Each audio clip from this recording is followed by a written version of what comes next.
Bon, cette semaine était publié le traditionnel et annuel sondage des joueurs à propos d'eux-mêmes de la NHLPA, où on y apprend que tout le monde trouve que Connor McDavid, c'est lui le meilleur. Mais moi, j'aime les dernières questions. Ben d'abord, on peut pavaner, parce qu'encore cette année, les joueurs disent que la meilleure glace, c'est à Montréal. Oui. Et je ne sais pas si tu as remarqué, dans la liste des amphithéâtres où c'est le plus difficile de jouer, c'était tous des amphithéâtres où ce sont des équipes gagnantes qui jouent. Mais le Centre Bell était là. Fait que c'est quand même, je trouvais que c'est un beau clin d'œil à la foule. Ouais. Compte tenu aussi du fait qu'il y a tellement de concerts, puis c'est tellement utilisé à plusieurs fins, le Centre Bell, que de pouvoir maintenir une bonne qualité de glace, c'est tout à l'heure. Oui.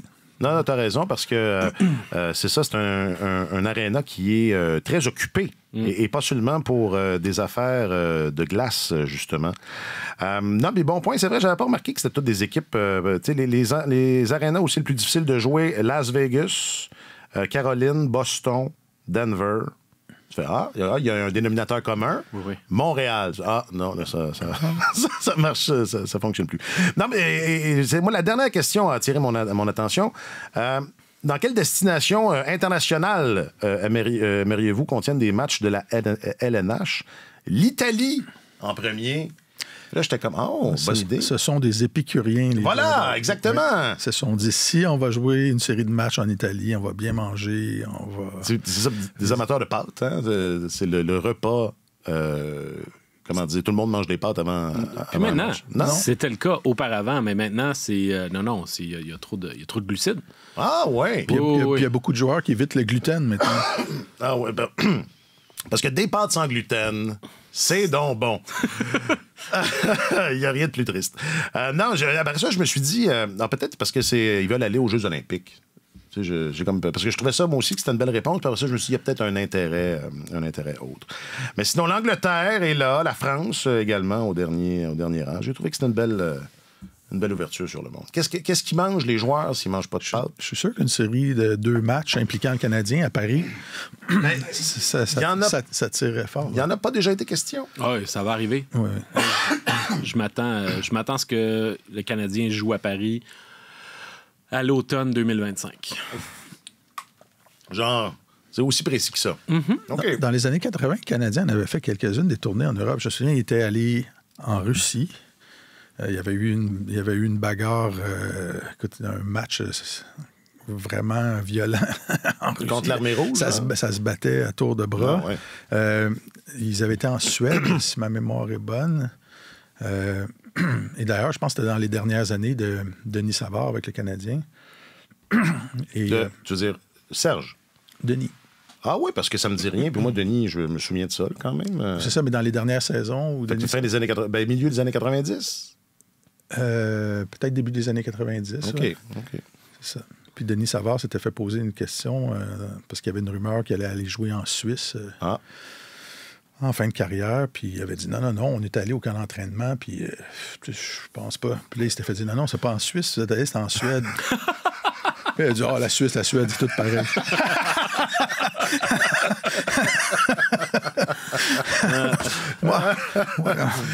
Comme quoi, aujourd'hui, les mœurs ont évolué, puis les joueurs peuvent faire la différence entre l'Italie puis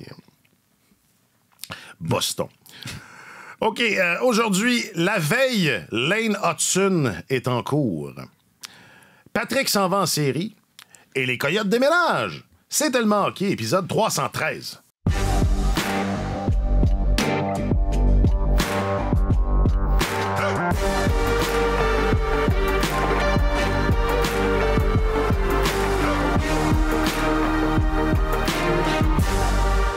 Avec votre journaliste affecté aux affaires du Canadien, de la LNH et des virées européennes, j'ai nommé M. Marc-Antoine Godin. Salut Marc-Antoine. Bonjour messieurs. Comment vas-tu? Ça va très bien, vous autres? Ça va très bien. Bon.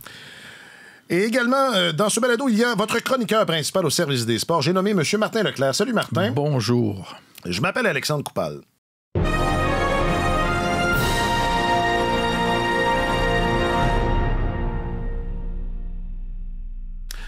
c'est une fin de saison excitante pour le Canadien. N'empêche, hein, je pense qu'on est passé au travers. Tu sais, il y avait une période un peu plus difficile là, les dernières semaines, mais là, la saison achève, les séries s'en viennent.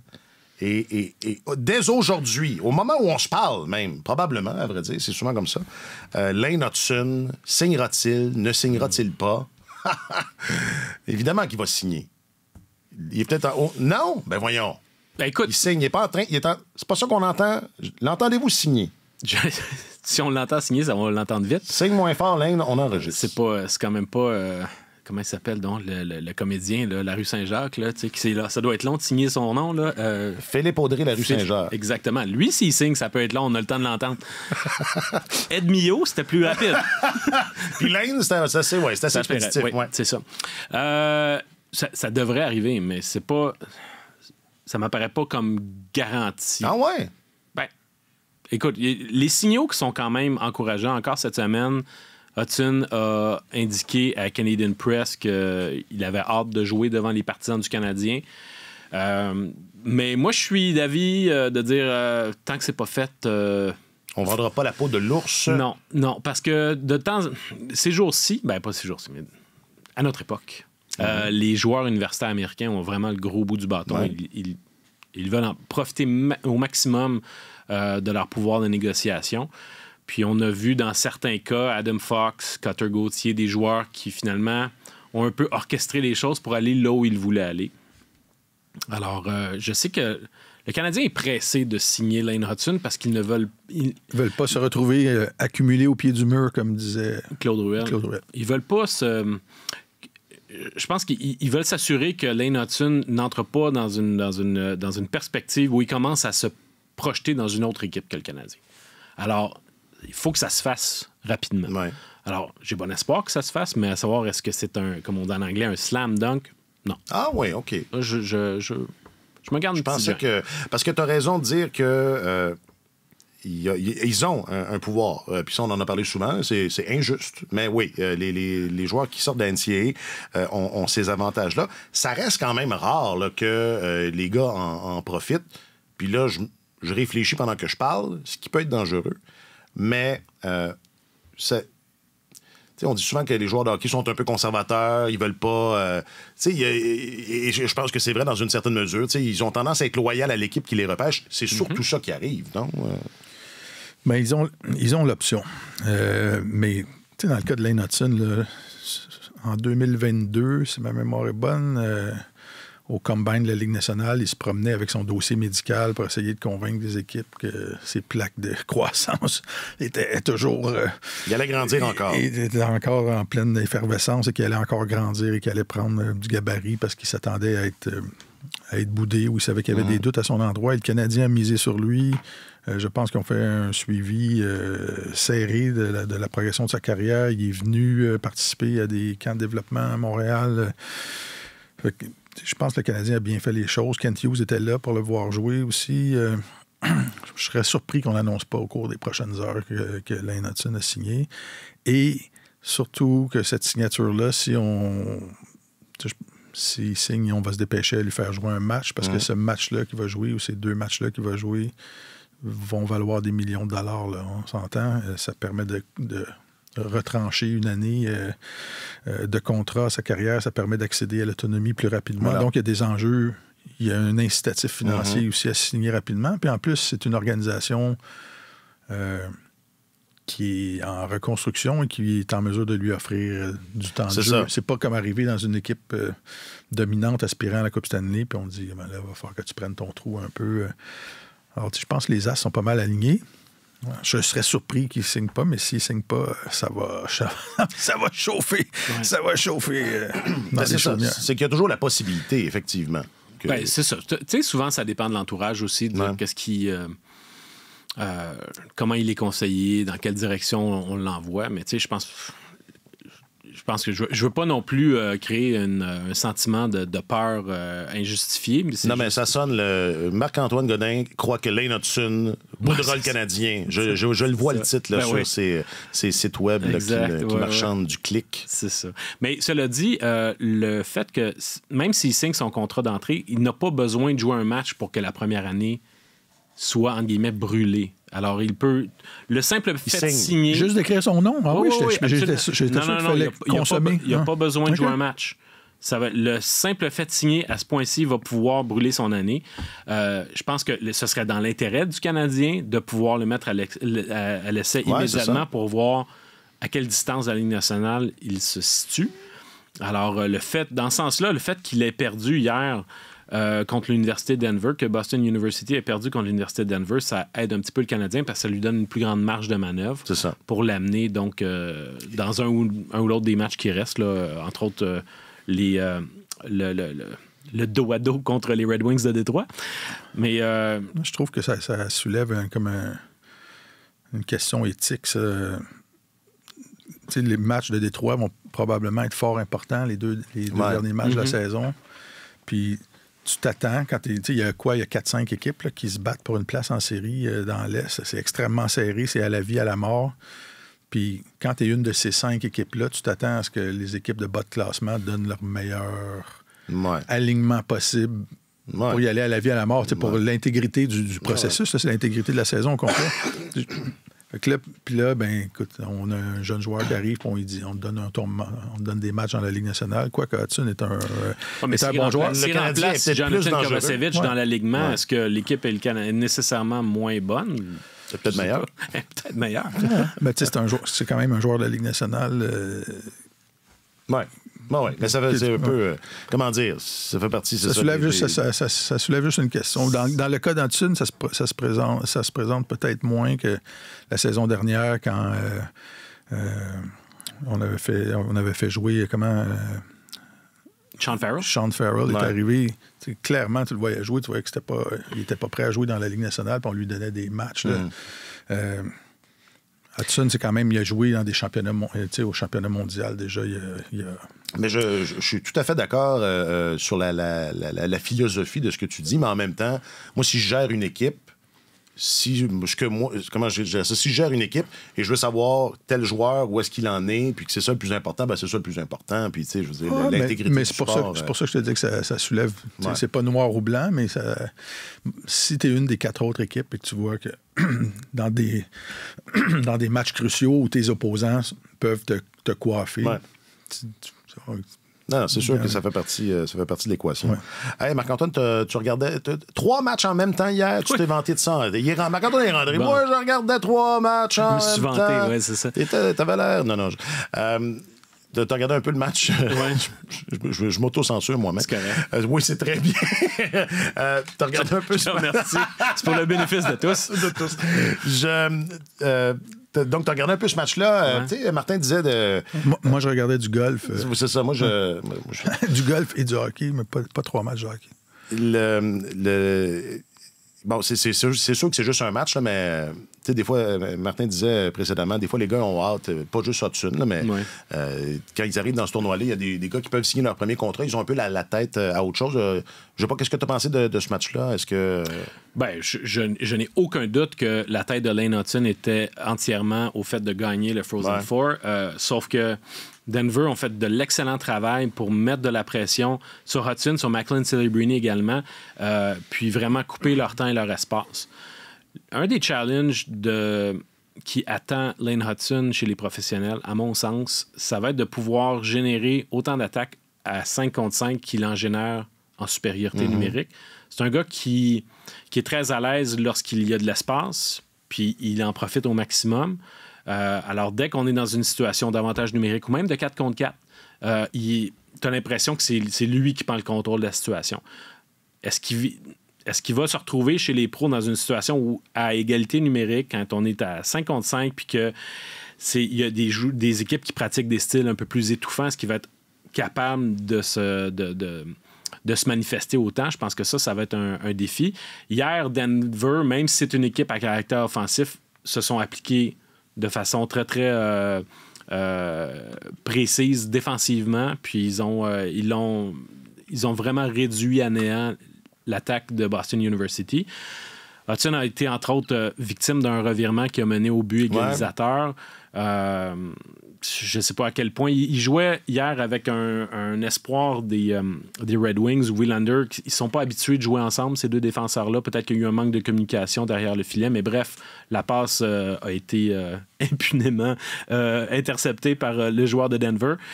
Mais il a quand même cogné à la porte. Écoute, en prolongation, Boston University était quand même la meilleure équipe. Il y a eu des très, très belles manœuvres à un moment donné de Hudson qui a passé à travers 4 joueurs finalement, puis s'est présenté seul devant le gardien de but. Il aurait pu donner la victoire à son équipe. Ça n'a pas été son meilleur match, mais ça n'a pas été le meilleur match de grand monde du côté de Boston University.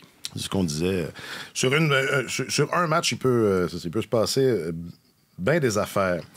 Est-ce que, là, je sais que ça regarde mal pour le Rocket de Laval, mais si, je ne sais pas, là, un petit miracle faisant en sorte que l'équipe se qualifie pour les séries, on pourrait le voir Hudson à Laval? Non. Il n'est pas admissible au Rocket. Parce que pour pouvoir participer à la fin de la saison et aux séries éliminatoires... Date limite des transactions. Il aurait fallu qu'il soit cédé sur papier. OK. Alors, à moins qu'il soit dans une situation où il était déjà prêté à une autre équipe, comme ça a été le cas pour David Runbacker, qui, techniquement, ayant déjà signé, avait été prêté à Cloten. Mais là, lui, il débarque, il signerait son contrat, il serait admissible pour jouer avec le Canadien, mais pas avec le Rocket. OK. Ou le Rocket l'an prochain.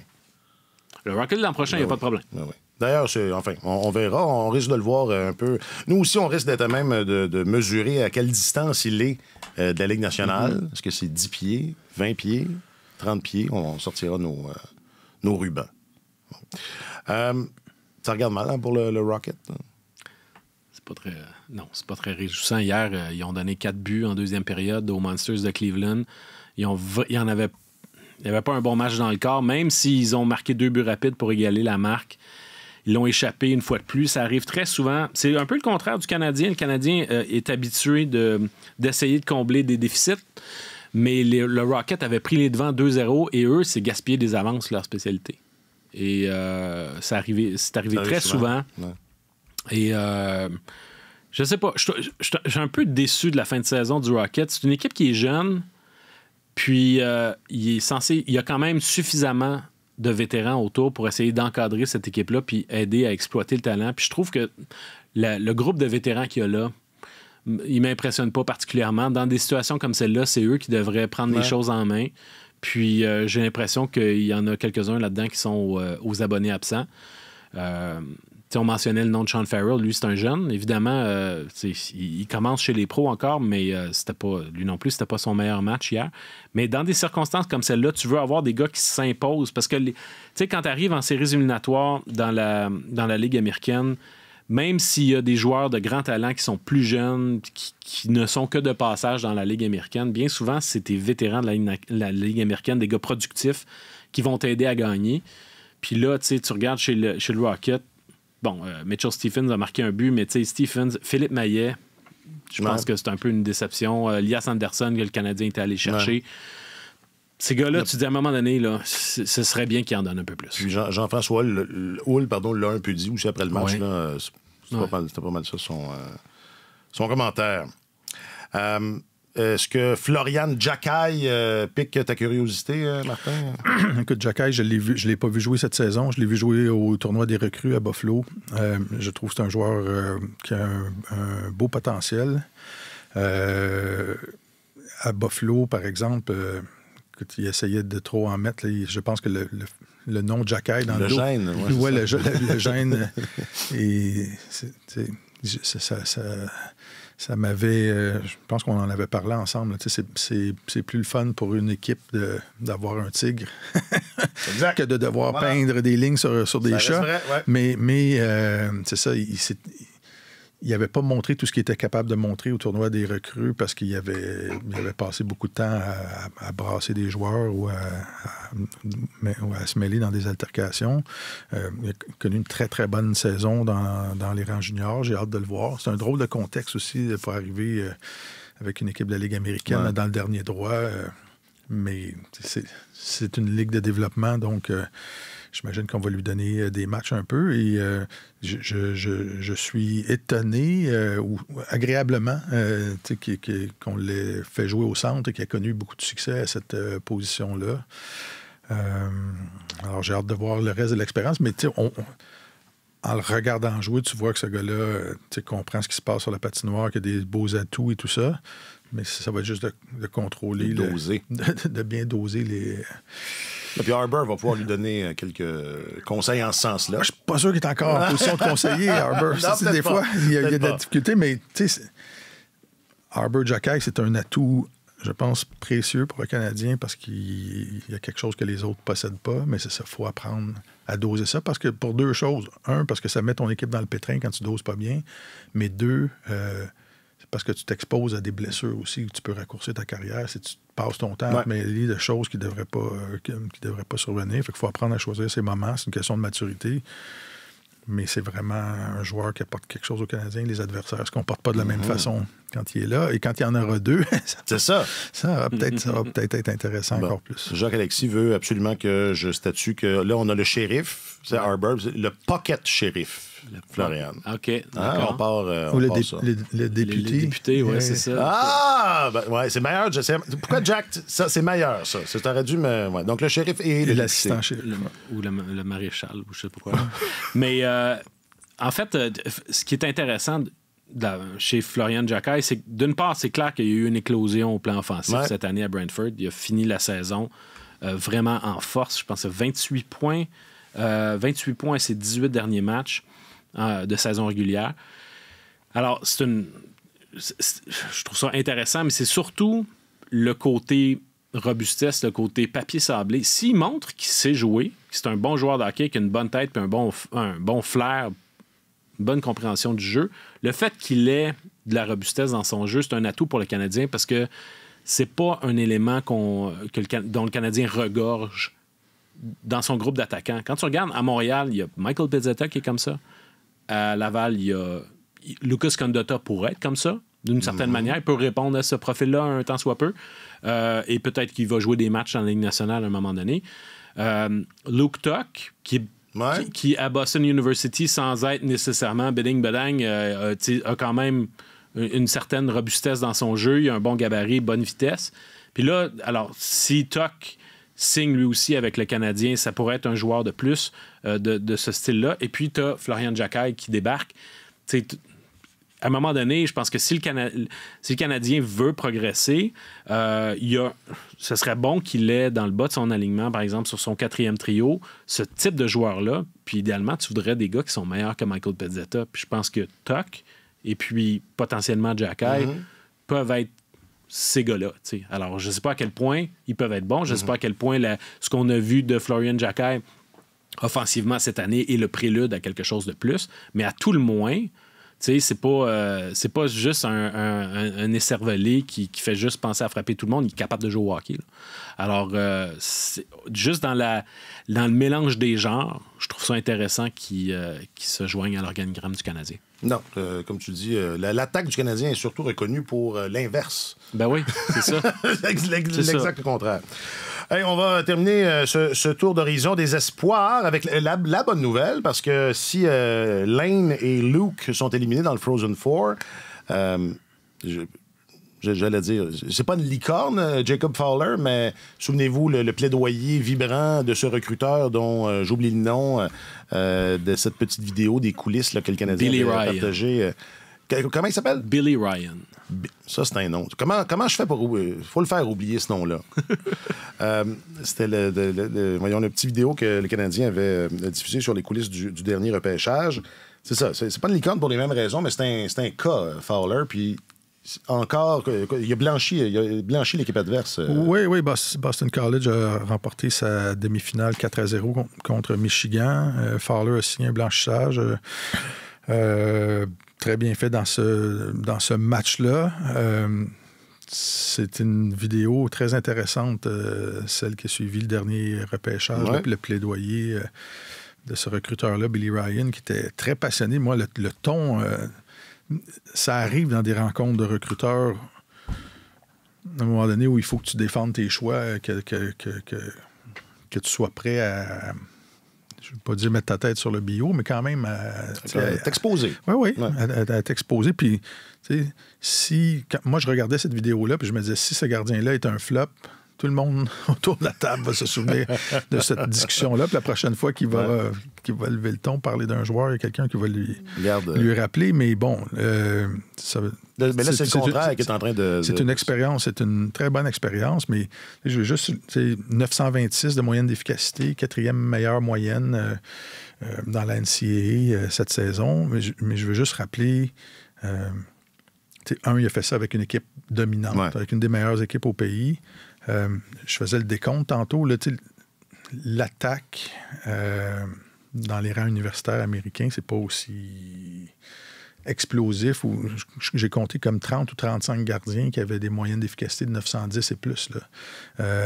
Et il y en a 60 quelques, ou pas loin de 70, qui ont 900 et plus de moyenne d'efficacité. Okay.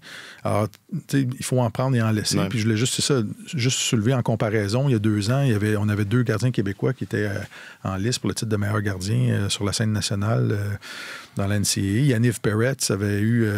939 de moyenne d'efficacité, puis Devon Levi avait eu 952. Alors, ça donne... C'est un peu ça le standard. Je veux juste dire, Fowler, c'est un bel espoir. Le Canadien le suit, mais il faut garder en perspective que développer un gardien, ça prend du temps. C'est fantastique s'il connaît du succès, puis son équipe connaît du succès, puis il vit des expériences importantes dans son développement. Mais chaque étape apporte son lot d'épreuves pour les gardiens. Fait qu'il faut regarder ça en s'en réjouissant, mais pas... On a tendance souvent à coller des étiquettes de sauveurs à des jeunes joueurs qui arrivent. Là. Laissons-le se développer, puis ça va bien. C'est parfait comme ça. C'est ça. Ouais, je pense... Je veux pas... Je sais pas, c'est pas lui ton préféré. Non, ça n'a pas du tout. Au contraire, écoute... Tu l'as vu jouer, toi, cette saison? Oui, je l'ai vu jouer. Puis encore hier, écoute, j'ai bien aimé sa performance. Là. C'est pas le plus grand gardien, mais je trouve qu'il y a tellement de calme. Des fois, quand on met de la circulation devant son filet, il cherche pas absolument à trouver une façon de repérer la rondelle. Il reste extrêmement calme devant son filet. Il était très compact hier. À un moment donné, en 3e période, il y a eu un adversaire qui s'est amené vers lui. Vous savez, avec le type d'attaque que Josh Anderson faisait par les années précédentes, arriver sur le flanc, puis recouper vers le centre. Alors lui, il a tout simplement sorti son bâton, puis il a harponné la rondelle, puis il a repris sa place tout de suite. C'est juste économie de mouvement, mais juste ce qu'il avait besoin de faire. Il a été excellent. Non, mais je suis un fan de Jacob Fowler, mais je suis plus ou moins d'accord avec ce que Martin vient de dire. C'est que, pour moi, c'est que quand on compare... C'est vrai que les statistiques ne veulent pas tout dire. Par contre, quand on dit, tu cites les cas de Levi et Peretz, c'est quand même des gars qui se sont distingués dans le hockey universitaire à 21-22 ans. Tandis que Jacob Fowler, il arrive, il est à sa première année, il a 18 ans. Là, il y a peut-être 19, là. Alors, les statistiques, à mon sens, ne valent pas autant que où en es-tu rendu dans ton développement et quel âge as-tu dans le contexte universitaire. Puis c'est vrai que Boston College, c'est une grosse équipe, mais c'est une grosse équipe qui est axée sur l'offensive. Ils ont beaucoup la rondelle, mais c'est pas non plus une équipe qui est dont la structure défensive est toujours à point. Peretz jouait autrefois avec Quinnipiac, puis Quinnipiac, c'était les champions en titre dans la NCAA de l'année dernière. Et ils ont toujours des vieilles équipes. Oui, et puis c'est une équipe qui est rodée défensivement. C'est pas, ils n'ont pas de Will Smith puis de Ryan Leonard dans leur équipe. Et tandis que Fowler défend la cage d'une équipe qui est beaucoup à l'attaque, mais qui va en donner défensivement aussi. Puis quand ils en donnent, il est là, puis il est au rendez-vous. Alors, j'aime beaucoup le fait que ce soit un gardien de but qui est un gamer, qui est un gars qui s'élève au moment où la compétition le demande.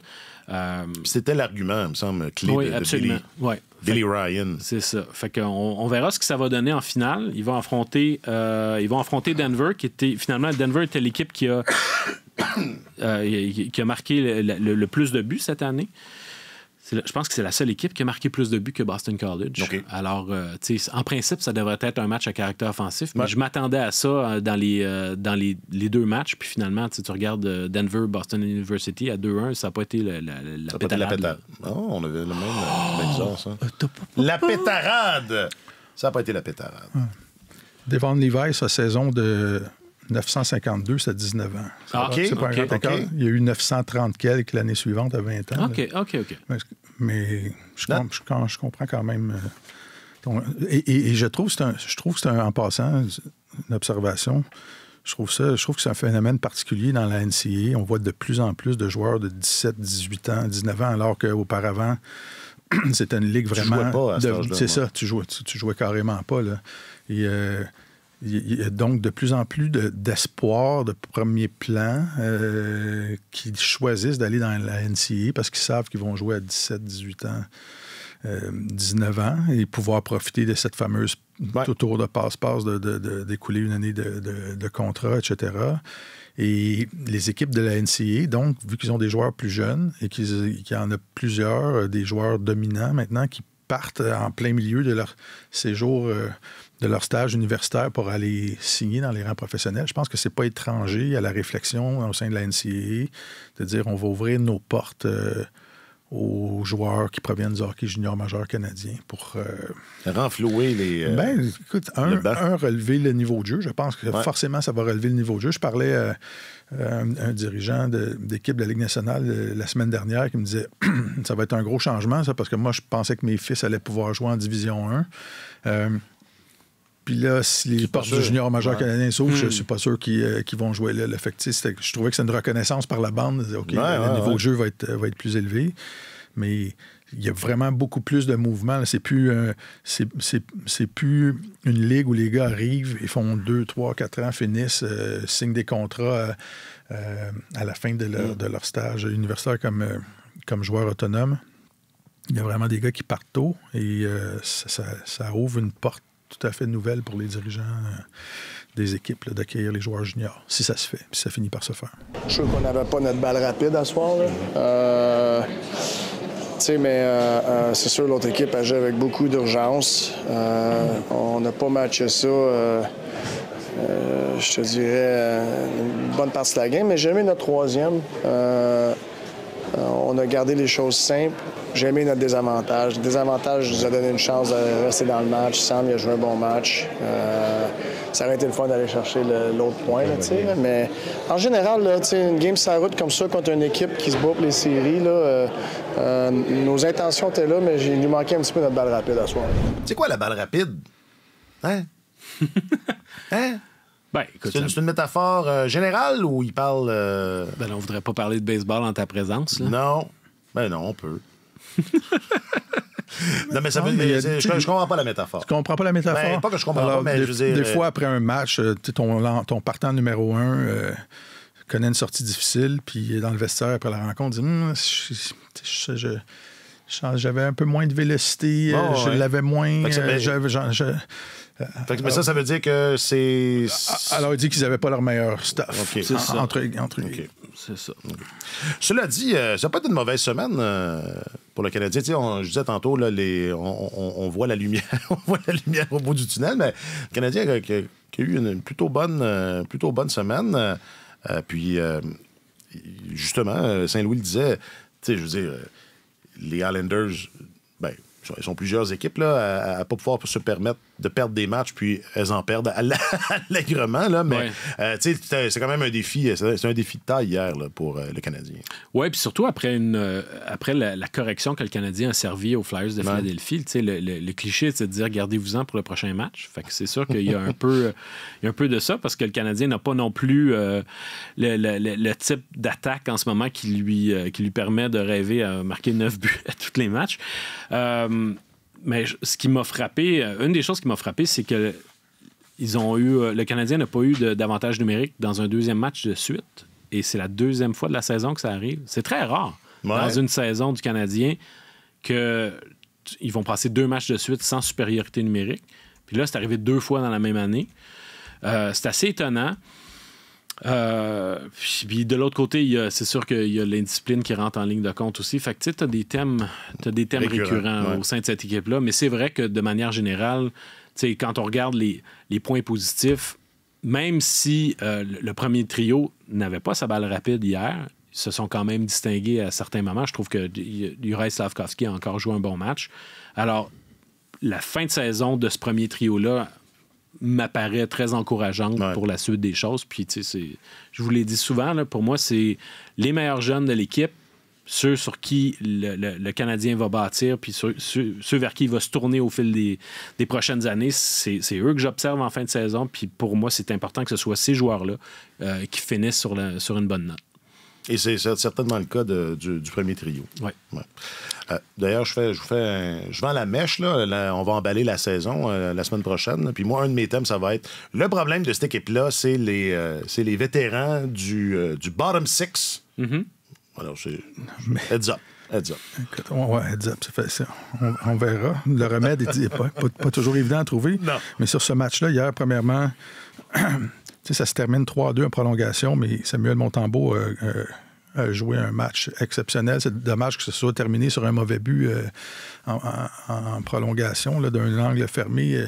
Je comprends, je pense que les gardiens de nos jours jouent les probabilités là, dans la façon de coller leur poteau puis de parer les attaques qui viennent des flancs là, dans des angles assez fermés. Puis la rondelle a été...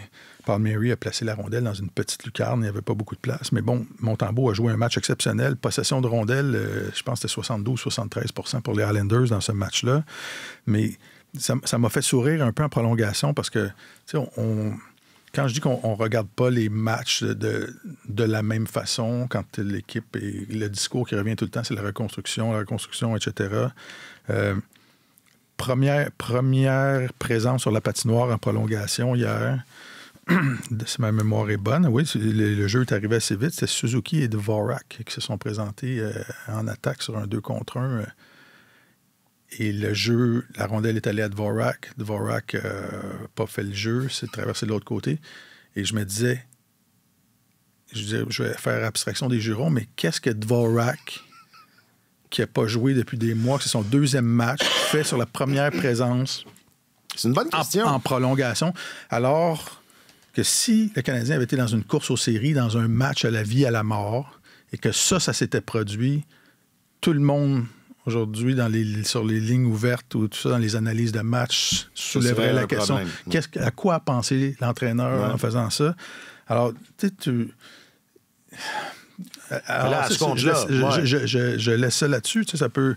Mais si c'est Slafkovský qui arrive avec Suzuki sur ce 2 contre 1-là, qu'est-ce qui se passe? Si c'est Caulfield, qu'est-ce qui se passe? Qu'est-ce que Dvorak, qui n'a pas joué depuis... C'est son deuxième match qu'il fait sur cette présence-là. Ça m'a juste... Je n'ai pas pu m'empêcher de le noter sur ma feuille, puis je vous en parle. Alors, et c'est pour ça, quand on soulève des fois la question, est-ce que Martin est un bon entraîneur?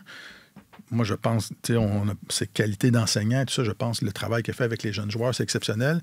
Mais, et ça, est-ce que c'est parce qu'on dirige l'équipe dans une complètement toute autre perspective, puis on place la victoire au second rang. Mais moi, c'est ça que j'ai hâte de voir. Je voulais juste parler de ça parce que c'est ça que j'ai hâte de voir. C'est quand cette équipe-là, les attentes vont être cette équipe-là est supposée de gagner, qu'on va pouvoir décortiquer son travail autrement. J'ai hâte de voir ça. En tout cas. Et je dis ça en tout respect, là, parce que c'est vraiment pas facile de diriger une équipe qui perd tout le temps et de garder un niveau d'adhésion des joueurs aussi élevé que ça. Et les joueurs l'adorent et ils lui font confiance totalement. Mais ça, si c'était arrivé dans une course aussi... Renversons les rôles, là, ça, c'est les Islanders qui sont dans les limbes et que c'est le Canadien qui se bat.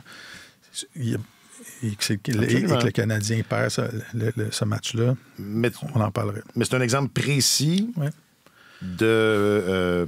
ça a été ça toute l'année. Toute l'année, on ne s'est pas posé ces questions-là parce que, comme tu le dis, on n'est pas dans un contexte où la victoire est au premier. Premier match de Joshua Roy au Centre Bell, je me souviens, en cours de saison. Premier match. Contre Edmonton. Il restait 2 minutes 30 à jouer ou 3 minutes. Puis Joshua Roy était sur la glace, puis le pointage était égal ou il y avait un but de différence. Mais le pointage était égal, parce que ça finit en prolongation. Exact. Et là, je me disais, c'est la même réflexion. Ouais. Si le Canadien se battait pour une place en série, est-ce que Joshua Roy serait à son premier match dans la Ligue nationale où il n'était pas très à l'aise? Il a pris des grands pas dans les matchs suivants, mais est-ce qu'il serait sur la glace à ce moment précis-là?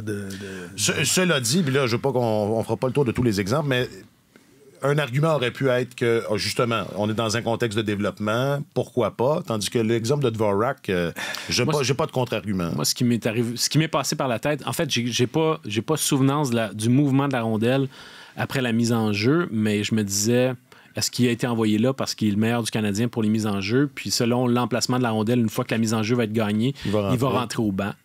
Ça pouvait être ça. Ça se voit. Puis à un moment donné, c'est que si tu gagnes la mise en jeu puis tu as une occasion de marquer rapidement, ben là, tu l'abandonneras pas sous prétexte qu'il faut que tu ailles changer. Mais ça m'a aussi rappelé le moment où les années Claude Julien où on arrivait en prolongation puis il envoyait Tomáš Plekanec.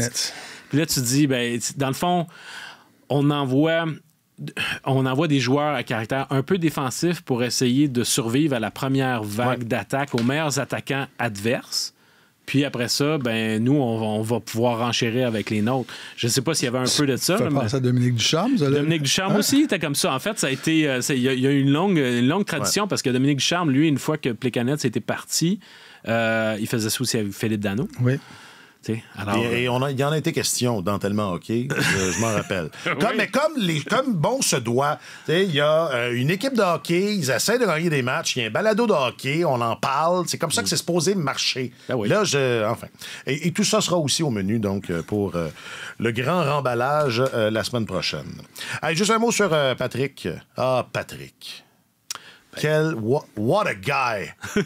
Non, mais quand même, évidemment, ce n'est pas que lui, mais à quelques occasions. Il y a eu une occasion, il y a quelques semaines, je me disais, bon sang, ils vont réussir. Puis là, ils ont eu de la difficulté.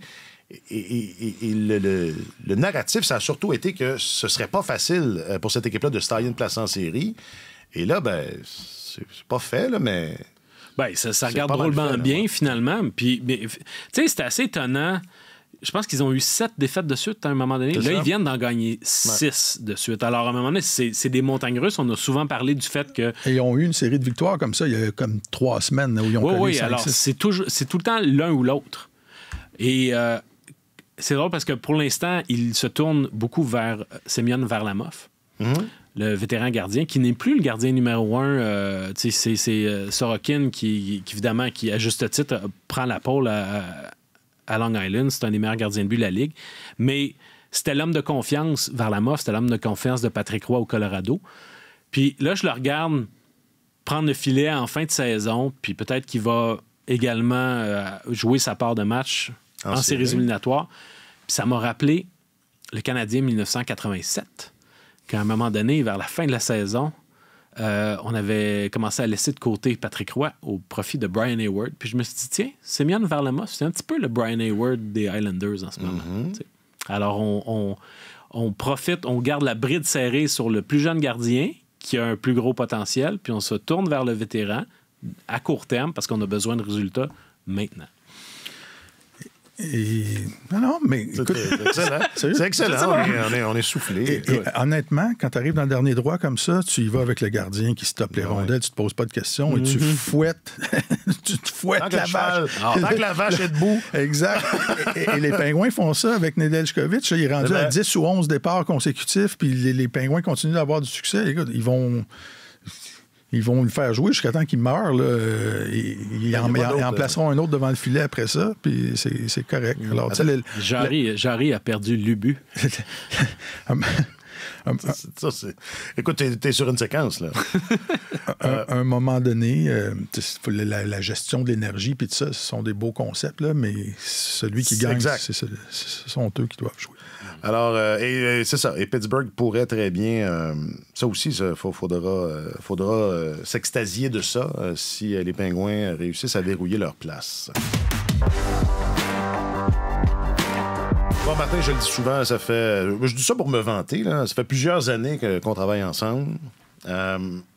La saga des Coyotes, ça nous a beaucoup animés à nos débuts. Ça, on a fait longtemps, ça fait. et je me rappelle, on se disait déjà à ce moment-là, peux-tu croire qu'on parle encore des Coyotes et qu'on savait pas, qu'est-ce que l'avenir nous réservait? Parce que 15 ans plus tard, peux-tu croire qu'on parle encore des Coyotes? Je sais que j'ai déjà fait cette introduction-là, mais je pense que c'est peut-être la dernière fois qu'on en parle. Non, c'est pas la dernière fois. Ben, pas la dernière, mais tu comprends? Je pense qu'il y a effectivement une résolution. On voit la fin du chapitre. Ben, celui-là, ouais. La première fois que vous en avez parlé, je pense que vous aviez dit pas hey, Shane Doan, il va être bon. C'est ça. Et là, c'est son gars. C'est ça, là, c'est Josh Doan, il va être bon. Le filet. Hein? Mais qu'est-ce qui s'est passé?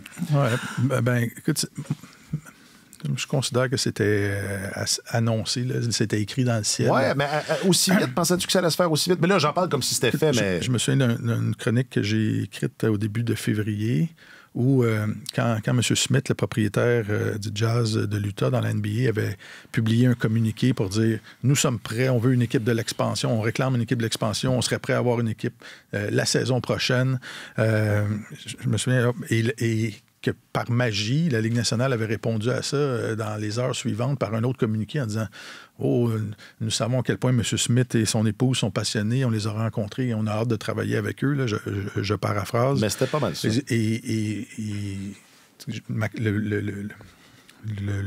L'idée de ma chronique, c'était une expansion, là, ça se fait pas en claquant des doigts. Là, ça sera pas la saison prochaine et tout ça, c'est planifié plusieurs années d'avance. Et ce qui vient de se passer là, c'est un message aux gens de l'Arizona, dire il y a quelqu'un qui est prêt à prendre la place, puis il faut que les choses se règlent.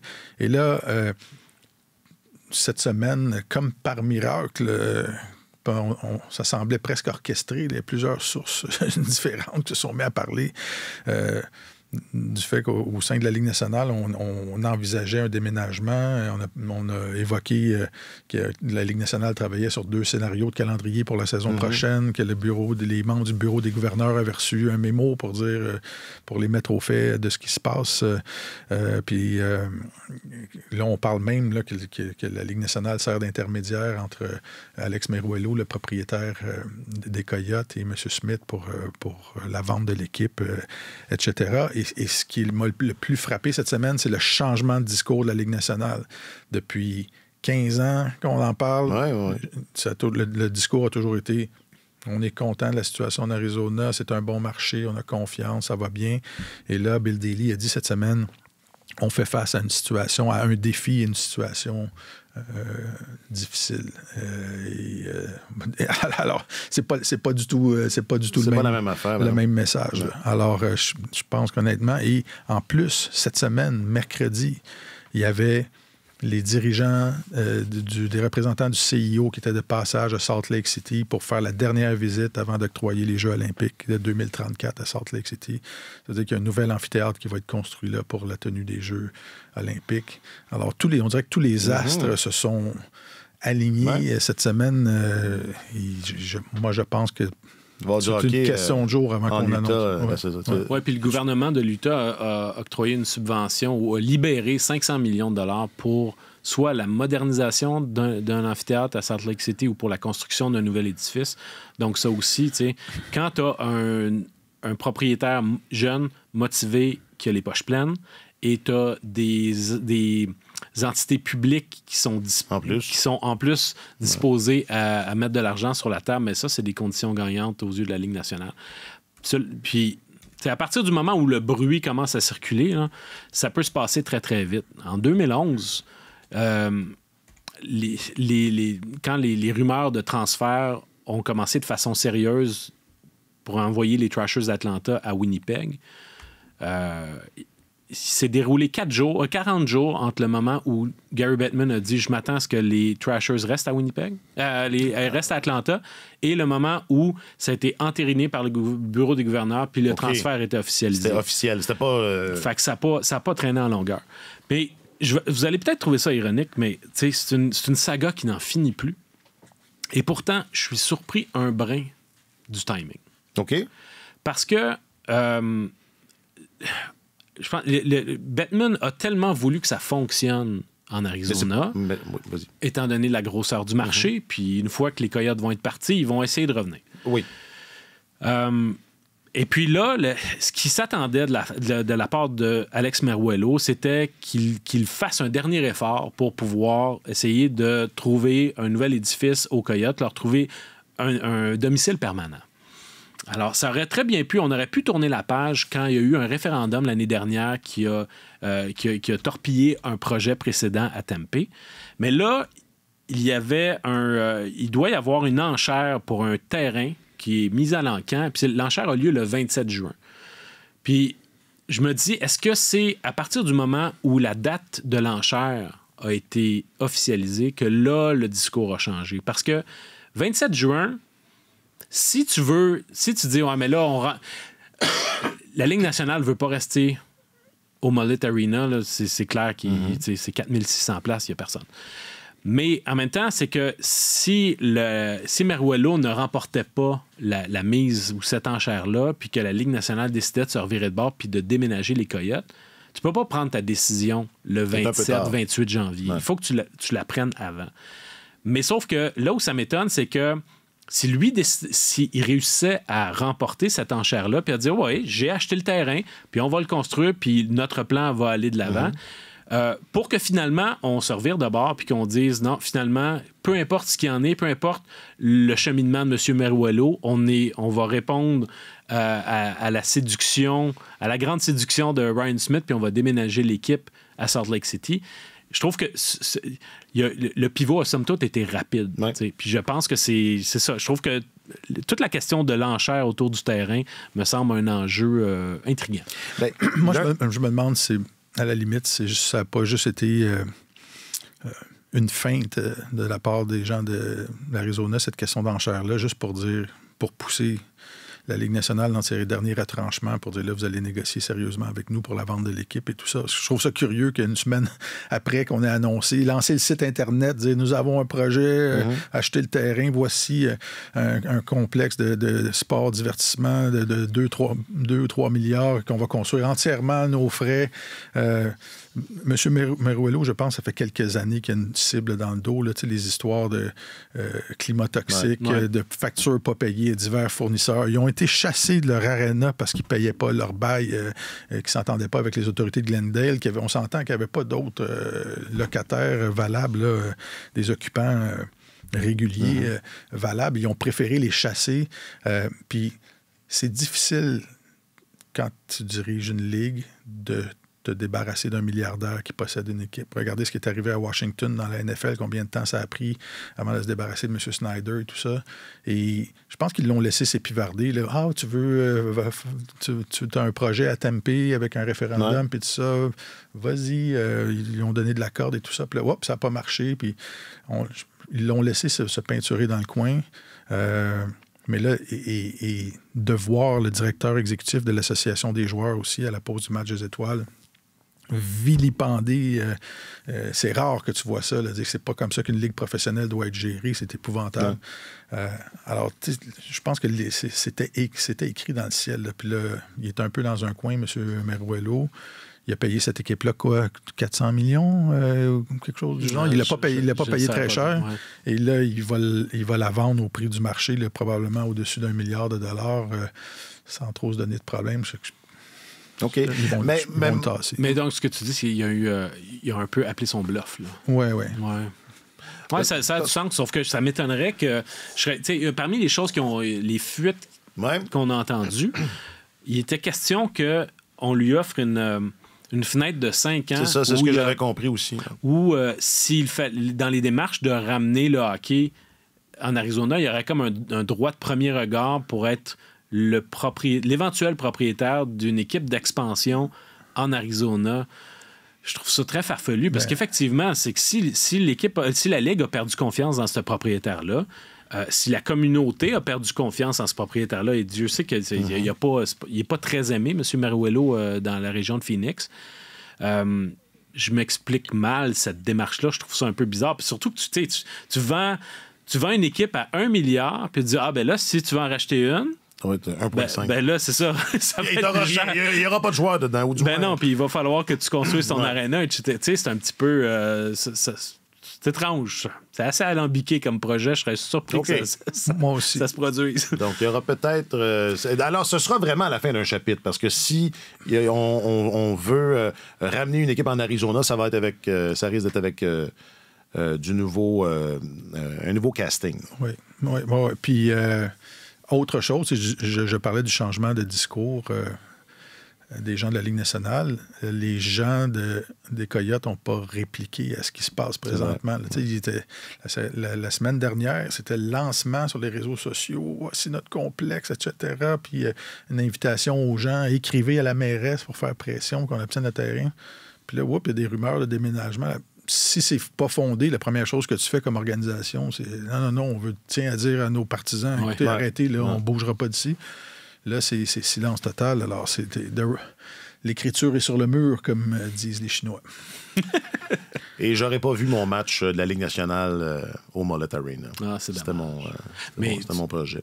Il est question, ça c'est assez ironique, il est question que si la Ligue nationale déménage les Coyotes à Salt Lake City, que la filiale de la Ligue américaine de Salt Lake City joue au Mullet Arena. Hein? Comme quoi... Hein? La vie est faite de délicieux clins d'œil. Tu pourrais aller voir le Rocket au Mullet Arena, si tu veux. Non, c'est ça.